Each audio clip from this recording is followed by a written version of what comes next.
दिया कहाँ? रोजगार की बात कहाँ कर रहे हैं? ये तो हर चीज को प्राइवेट कर रहे हैं। प्राइवेट में जो अपने लोग हैं, जो लोग चंद जो इनके चाटुकार लोग हैं, उनको वो भी उसमें रख रहे हैं। आम लोगों को तो वंचित कर रहे हैं। कहाँ दे रहे हैं रोजगार? कहाँ इनकी सोच है रोजगार देने की? इनकी सोच ही नहीं है रोजगार देने की। कुछ लोग ऐसे हैं जो पक्ष में उनकी बात कहते हैं कि भाई हमको वो अंधभक्त है, वो अंधभक्त है, वो अंधभक्त है। ये तो आपका शिष्टाचार है, सरकार का ये धर्म नहीं, कर्तव्य भी बनता है और संविधान भी उसी तरह रेखांकित करता है कि आप अपने प्रतिपक्ष के समानांतर नेताओं का सम्मान जब देंगे तो आपका सम्मान होगा, लेकिन इनके पास तो कोई सम्मान ही नहीं है। निश्चित रूप से वो दलित विरोधी हैं, ओबीसी विरोधी हैं, नौजवान विरोधी हैं, किसान विरोधी हैं, आम जनता के विरोधी हैं। निश्चित रूप से वो कुछ जात धर्म के लोगों के लिए काम करते हैं और आरएसएस के मुद्दों पर सिर्फ काम करते हैं। जो आरएसएस का शुरू से फार्मूला रहा है उसी मुद्दे पर काम करते हैं, बाकी कोई उनका आम जनता से लेना देना नहीं है। बाबा के ही विरोधी वहाँ लगाए गए थे। ये के शर्मा को जिस दिन चुनाव का घोषित हुआ उस दिन से लेकर के अंतिम क्षण तक, अकाउंटिंग तक जो है वो वहाँ पर ए.के. शर्मा रहे। तो ए.के. शर्मा को बागडोर दी गई थी। वो तो पूर्वांचल के रहने वाले भी हैं, तो उनके हैसियत का भी तो पता चलना चाहिए था। उसमें कई समीकरण को उत्तर प्रदेश मुख्यमंत्री ने साधा है। नमस्कार, मैं हूं हयात अब्बास और आप देख रहे हैं 4PM न्यूज़ नेटवर्क। और जिस तरह से G20 डिनर में G20 सम्मेलन चल रहा है और इसके डिनर में जिस तरह से खरगे जी को नज़रअंदाज किया है प्रधानमंत्री जी ने, हमारे मोदी जी ने, तो क्या ये उनकी एक दलित विरोधी जो उनकी सोच है उसको दर्शाता है? लोग हमारे साथ मौजूद हैं और शुरुआत सर से करना चाहूँगी। सर, G20 सम्मेलन चल रहा है, डिनर में सबको इन्वाइट किया गया, खरगे जी को नहीं इन्वाइट किया गया, जिसके बाद से 3 राज्यों के मुख्यमंत्रियों ने भी वहां डिनर पे आने से मना कर दिया है। तो क्या ये एक दलित विरोधी मानसिकता दर्शा रहा है मोदी जी? देखिए, मोदी जी देश के प्रधानमंत्री हैं।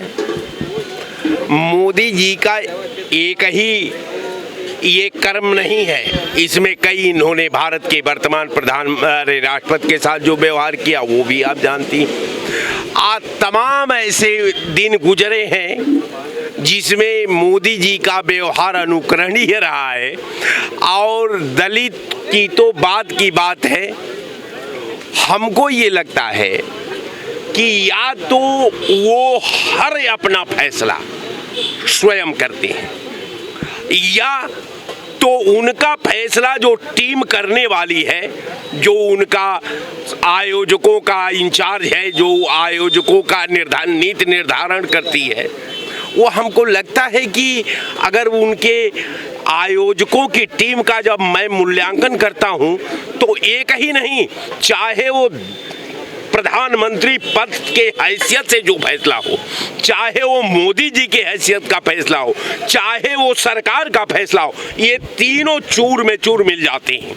वो एक दूसरे का संकेत देने लगते हैं कि ये प्लान जो है कि कोई अनट्रेंड आदमी ने बनाया है या वो नॉन पॉलिटिकल व्यक्ति ने बनाया है या उसको राजनीतिक पैरे का ABCD का ज्ञान नहीं रहा। मतलब आप ये कहना चाह रहे हैं कि मोदी जी के जो फैसले होते हैं वो स्वयं वो खुद नहीं लेते हैं, उनके फैसले कोई और करते? बिल्कुल।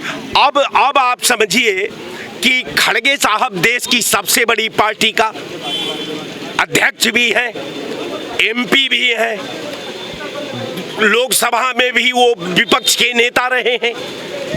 ये तो आपका शिष्टाचार है, सरकार का ये धर्म नहीं, कर्तव्य भी बनता है और संविधान भी उसी तरह रेखांकित करता है कि आप अपने प्रतिपक्ष के समानांतर नेताओं का सम्मान जब देंगे तो आपका सम्मान होगा, लेकिन इनके पास तो कोई सम्मान ही नहीं है। कि बड़ी बातें हो रही है, G20 हमारे देश में मेजबानी करने का मौका मिला है, क्या हकीकत है इसमें? क्योंकि जिस तरह से पर्दे के पीछे जो सच्चाई छुपाई गई है, तमाम मीडिया उसको नहीं दिखा रहा है, लेकिन कुछ लोग ऐसा हैं जो दिखा रहे हैं, तो उस पे सच्चाई है, कुछ लोगों को छुपाया गया है। क्या दिखाना चाहती है मोदी सरकार, क्या साबित करना चाहती है? मैं ये तो 2024 तक, नवंबर तक उनका कार्यकाल है। अब ऐसे में उस व्यक्ति को जो उसका स्वर्नाश करने पे तुला हो नरेंद्र मोदी का, क्योंकि उसके किसी भी एजेंडे को, किसी भी उसकी बात को वो कामयाब नहीं होने देगा। अभी आपको 2 दिन पहले ही आप लोगों के 4 पत्रकारों को जेल जाने से सीजीआई और उनके 2 बेंच के और लोगों ने या 3 की बेंच ने वो निर्णय लिया कि इनकी गिरफ्तारी पर रोक लगाई जाए।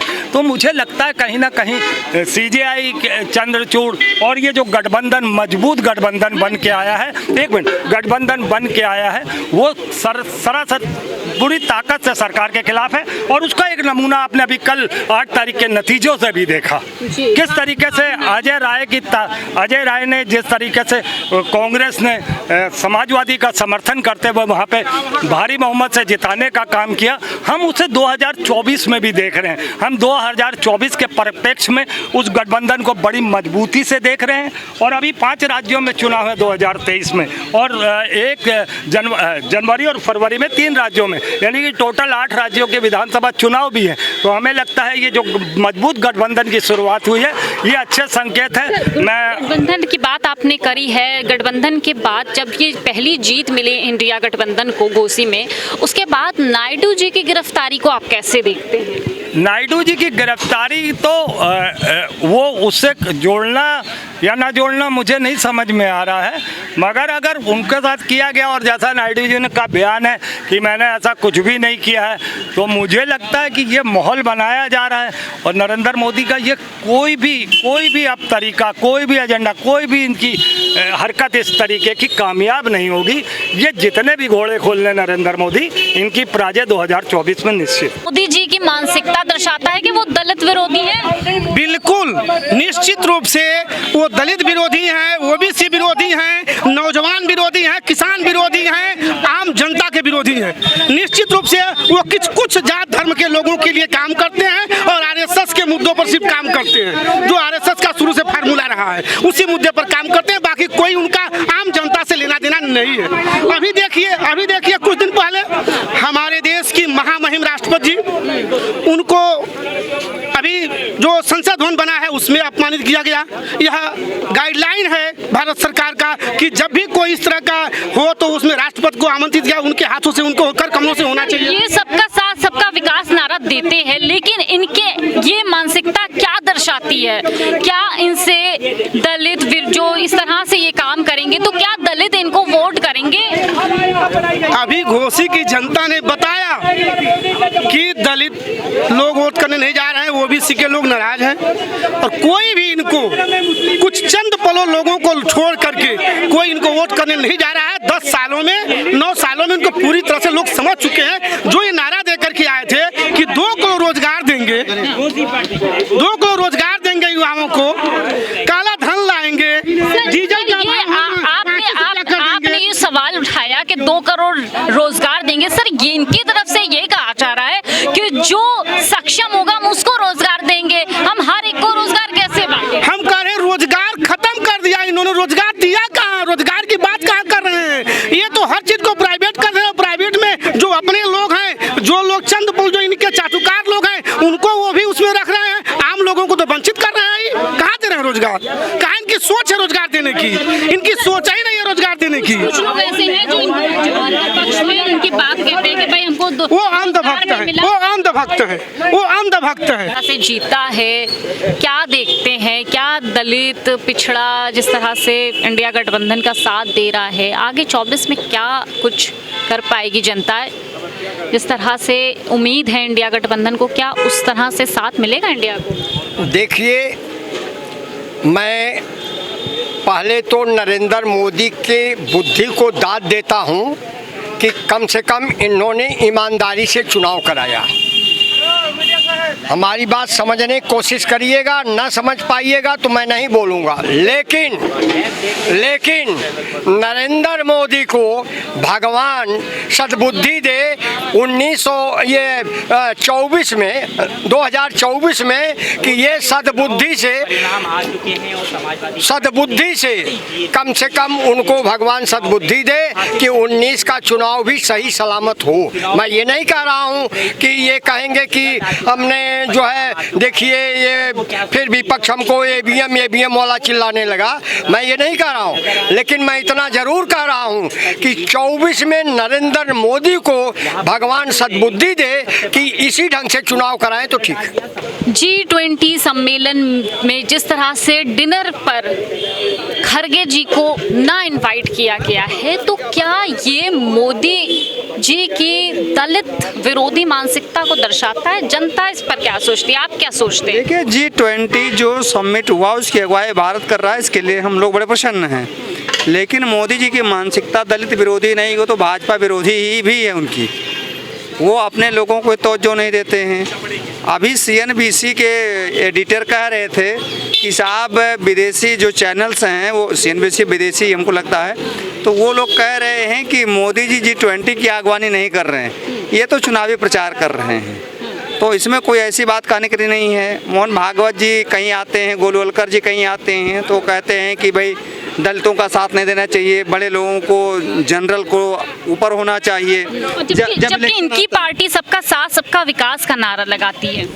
देखिए, हमने अभी तक जो अनुभव किया, आपने 47 साल की उम्र तक, जैसा जो कहता वैसा होता नहीं है, जो नहीं कहता वो करता है। कथनी और करनी में अंतर 99.99% लोगों का अंतर होता है, और बीजेपी तो बहुत ही कथनी करनी है। तो हमें ना सबका साथ सबका विकास में बहुत सारे वादे भी किए थे जनता से, उन्होंने पूरा नहीं किया है। अपने सारे नेताओं को तो दबा के रखते हैं, केवल गुजरात की 2-3 लोग हैं, आपस में वही लोग मिलकर के बीजेपी चलाते हैं, बाकी और कुछ नहीं है। मतलब मोदी जी के हाथ में बीजेपी की भागदौड़ नहीं है? नहीं, वही तो मैं कह रहा हूँ। मोदी जी, अमित शाह, स्मृति ईरानी, ये जो गुजरात लाभी इन्हीं के हाथ में है। बीजेपी के कार्यकर्ता कहते हैं उत्तर प्रदेश में कि साहब सेंट्रल से लिख करके एक खर्रा आता है, वो लेके हमें गांव-गांव पहुंचाया जाता है, हम अपनी मर्जी से कुछ नहीं बोल सकते हैं।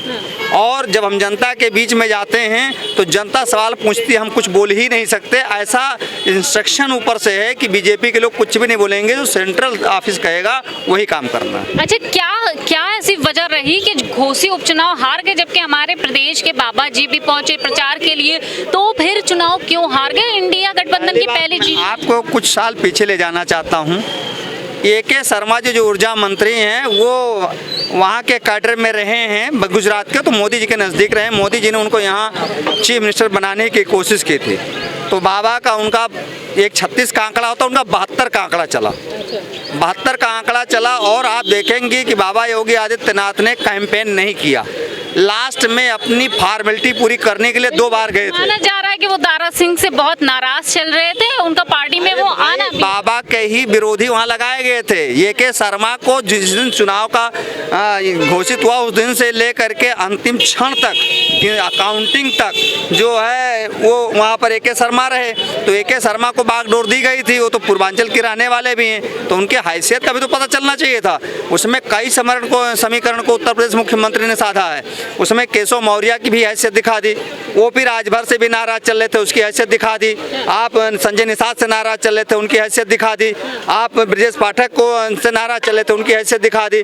और इतना ही नहीं, OP राजभर, संजय निषाद और दारा सिंह चौहान को लेने वाला कौन था? केंद्रीय नेतृत्व था। तो केंद्रीय नेतृत्व को भी योगी आदित्यनाथ ने दिखा दिया है कि उत्तर प्रदेश की जनता गुजरात लाभी को नहीं चलने देगी, और उत्तर प्रदेश में रहना है तो योगी योगी कहना है।